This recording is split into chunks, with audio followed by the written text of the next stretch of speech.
بسم اللہ الرحمن الرحیم یا ایہا الذین آمنوا اتقوا اللہ ولتنظر نفس ما قدمت لغد واتقوا اللہ ان اللہ خبیر بما تعملون۔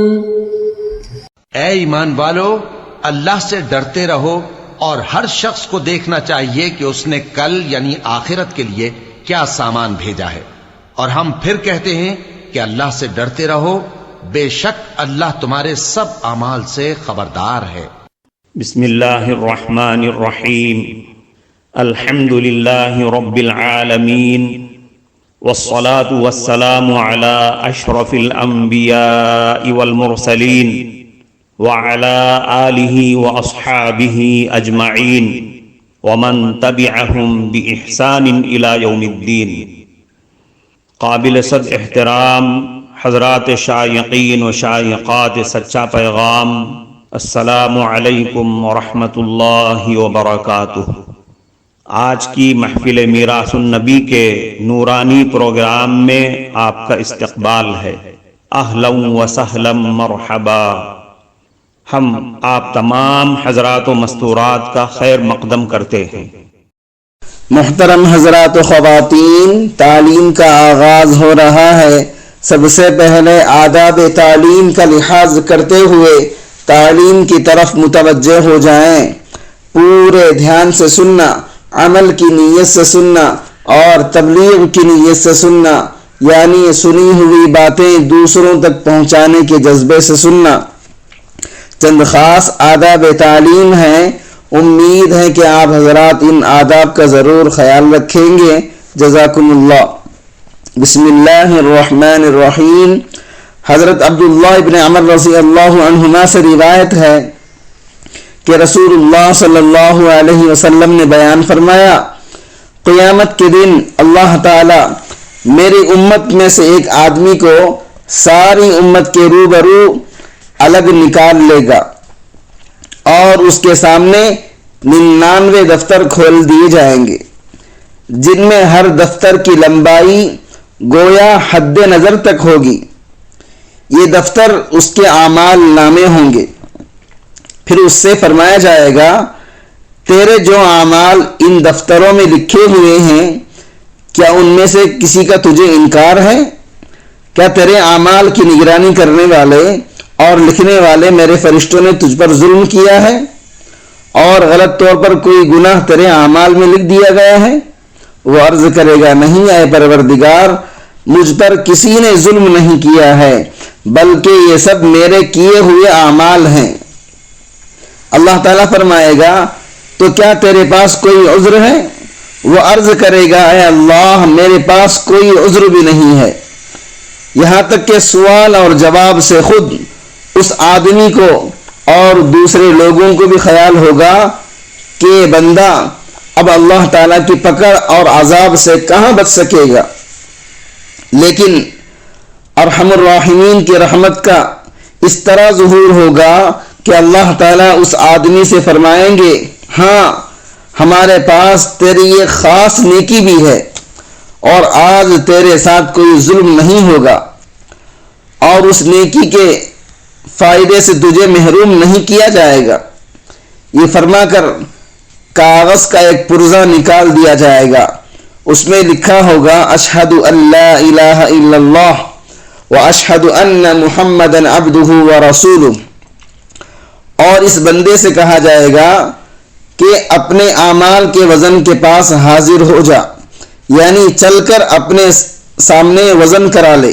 وہ عرض کرے گا، اے اللہ، ان دفتروں کے سامنے اس پرزے کی کیا حقیقت ہے اور ان سے اس کو کیا نسبت ہے؟ یعنی میں وہاں جا کر کیا دیکھوں گا اور کیا کروں گا؟ نتیجہ تو معلوم ہی ہے، کہاں اتنے بڑے بڑے 99 دفتر اور کہاں یہ ذرا سا پرزہ۔ اللہ تعالیٰ فرمائے گا، نہیں، تجھ پر ظلم نہیں کیا جائے گا، بلکہ پورا انصاف کیا جائے گا۔ جس پرزے کو تو معمولی اور بے وزن سمجھ رہا ہے تیرے سامنے اس کا بھی وزن کیا جائے گا، اور آج اس کا اور اس میں لکھے ہوئے ایمانی کلمے کا وزن ظاہر ہو کر رہے گا، اور اس کا تجھے پورا پورا فائدہ پہنچایا جائے گا۔ اس لیے مایوس نہ ہو اور میزان کے پاس جا کر وزن کو دیکھ لے۔ رسول اللہ صلی اللہ علیہ وسلم فرماتے ہیں کہ اس کے بعد وہ 99 دفتر ایک پلڑے میں رکھے جائیں گے اور کاغذ کا وہ پرزہ دوسرے پلڑے میں، بس ہلکے ثابت ہوں گے وہ دفتر اور بھاری رہے گا وہ پرزہ، اور کوئی چیز بھاری نہیں ہو سکتی اللہ تعالیٰ کے نام کے مقابلے میں۔ محترم ناظرین کرام، اس دینی اور ایمانی بیان کو سننے کے دوران ہی اس کو لائک کر دیجئے اور شیئر بھی کر دیجئے تاکہ دوسرے بھی اس سے فائدہ اٹھا سکیں۔ اللہ آپ کو جزائے خیر عطا فرمائے۔ حضرت عائشہ صدیقہ رضی اللہ عنہا سے روایت ہے، میں نے بعض نمازوں میں رسول اللہ صلی اللہ علیہ وسلم کو یہ دعا کرتے ہوئے سنا، اللہم حاسبنی حسابا یسیرا، اے اللہ میرا حساب آسان فرما دیجئے۔ میں نے عرض کیا، حضرت آسان حساب کا کیا مطلب ہے؟ آپ صلی اللہ علیہ وسلم نے فرمایا، آسان حساب یہ ہے کہ بندے کے اعمال نامے پر نظر ڈالی جائے اور اس سے درگزر کر دی جائے، یعنی کوئی پوچھ گچھ اور جرح نہ کی جائے۔ بات یہ ہے جس کے حساب میں اس دن جرح کی جائے گی، اے عائشہ اس کی خیر نہیں رہے گی، وہ تو برباد ہو جائے گا، ہلاک ہو جائے گا۔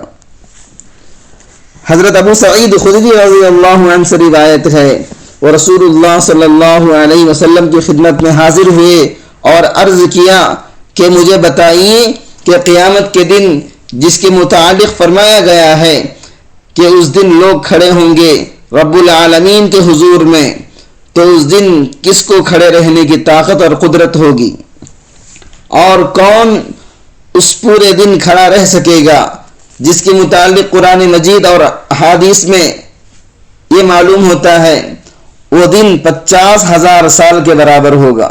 رسول اللہ صلی اللہ علیہ وسلم نے فرمایا، سچے ایمان والوں کے حق میں یہ کھڑا ہونا بہت ہلکا اور خفیف کر دیا جائے گا، یہاں تک کہ ان کے لیے بس ایک فرض نماز کی طرح ہو جائے گا۔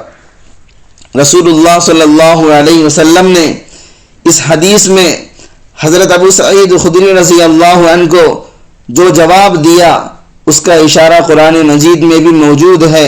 سورہ مدثر میں فرمایا گیا ہے، فَإِذَا نُقِرَ فِي النَّاقُورِ فَذَلِكَ يَوْمَئِذٍ يَوْمٌ عَسِيرٌ عَلَى الْكَافِرِينَ غَيْرُ يَسِيرٌ۔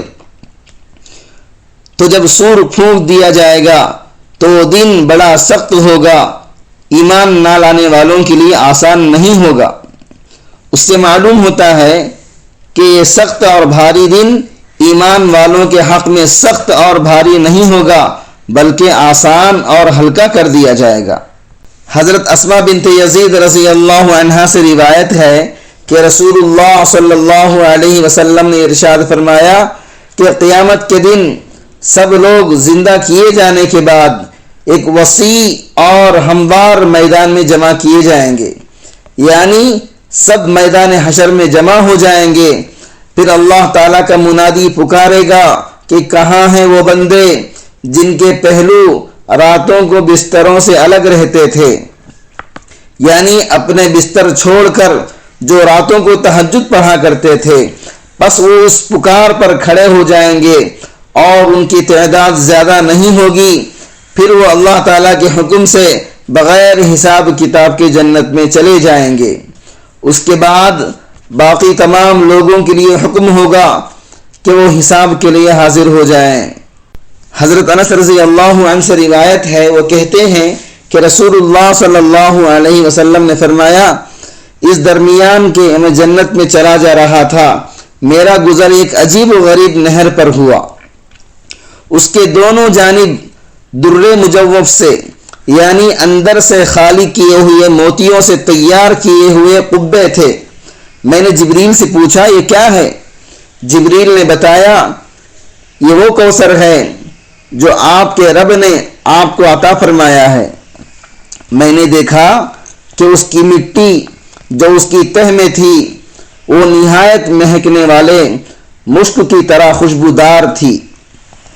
اس حدیث میں رسول اللہ صلی اللہ علیہ وسلم نے جنت میں سیر کرتے ہوئے نہر کوثر پر گزرنے کا جو واقعہ ذکر فرمایا ہے، غالباً یہ شب معراج کا واقعہ ہے۔ اور حضرت جبریل امین نے رسول اللہ صلی اللہ علیہ وسلم کے سوال کا جواب دیتے ہوئے جو یہ فرمایا کہ وہ کوثر ہے جو آپ کے رب نے آپ کو عطا کیا ہے۔ تو یہ قرآن مجید کی آیت اِنَّا أَعْطَيْنَاكَ الْكَوْثَرَ کی طرف اشارہ ہے۔ اس آیت میں فرمایا گیا ہے کہ ہم نے آپ کو کوثر دیا۔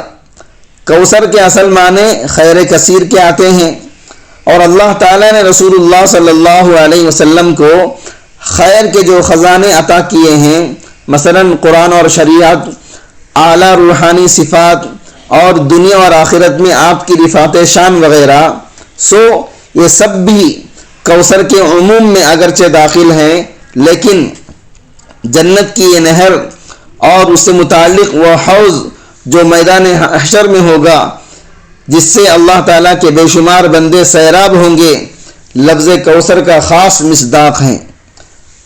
یا یوں سمجھیے کہ اللہ تعالیٰ نے آپ کو دین اور ایمان کے سلسلے کی جو بیش بہا نعمتیں عطا فرمائی تھیں، جو آپ کے ذریعے سے اللہ تعالیٰ کے بے شمار بندوں تک پہنچی، آخرت میں ان کا ظہور اس نہر کوثر اور حوض کوثر کی شکل میں ہوگا، جن سے اللہ تعالیٰ کے بے شمار بندے فیضیاب اور سیراب ہوں گے۔ حضرت عبداللہ ابن عمر رضی اللہ عنہما سے روایت ہے کہ رسول اللہ صلی اللہ علیہ وسلم نے فرمایا، میرے حوض کی مسافت 1 مہینے کی ہے، یعنی اللہ تعالیٰ نے جو حوض کوثر مجھے عطا فرمایا ہے وہ اس قدر طویل اور عریض ہے کہ اس کی ایک جانب سے دوسری جانب تک 1 مہینے کی مسافت ہے، اور اس کے زاویے یعنی گوشے بالکل برابر ہیں۔ اس کا مطلب بظاہر یہ ہے کہ وہ مربع ہے، یعنی چوکور ہے۔ اس کا طول اور عرض یکساں ہے۔ اس کا پانی دودھ سے زیادہ سفید ہے، اور اس کی خوشبو مشک سے زیادہ بہتر ہے، اور اس کے کوزے آسمان کے تاروں کی طرح ہیں۔ غالباً اس کا مطلب یہ ہے آسمان کے ستارے جیسے حسین اور چمکدار ہیں، اور ان کی کثرت کی وجہ سے جس طرح انہیں نہیں گنا جا سکتا، اسی طرح میرے حوض کے کوزے بھی بے شمار اور حسین اور چمکدار ہیں۔ جو اس کا پانی پیے گا وہ کبھی پیاس میں مبتلا نہیں ہوگا۔ کفارہ مجلس کی دعا پڑھ لیجئے۔ سبحانک اللہم و بحمدک، اشہد ان لا الہ الا انت، استغفرک و اتوب الیک۔ معزز حضرات و خواتین، ہم آپ کے بے حد شکر گزار ہیں کہ آپ نے محفل میراث النبی صلی اللہ علیہ وسلم میں شرکت کے لیے اپنا قیمتی وقت فارغ کیا ہے۔ اللہ تعالیٰ آپ کو خوش و خرم رکھے، آمین۔ جو حضرات نئے ہیں وہ سچا پیغام چینل کو سبسکرائب کر کے وہاں پر لگی گھنٹی کے نشان کو ضرور دبا دیں، تاکہ آپ کو ہمارے ہر ضروری اور مفید پروگرام کی اپڈیٹس ملتی رہیں، اور ہمارا ہر پروگرام لائک کرنے کے ساتھ ساتھ دوسروں کو شیئر بھی کرتے رہیں۔ اس سے آپ کو صدقے کا ثواب ملے گا، کیونکہ حدیث کے مطابق اچھی باتیں پھیلانا صدقہ ہے۔ اللہ تعالیٰ آپ کو خوب خوب جزائے خیر عطا فرمائے۔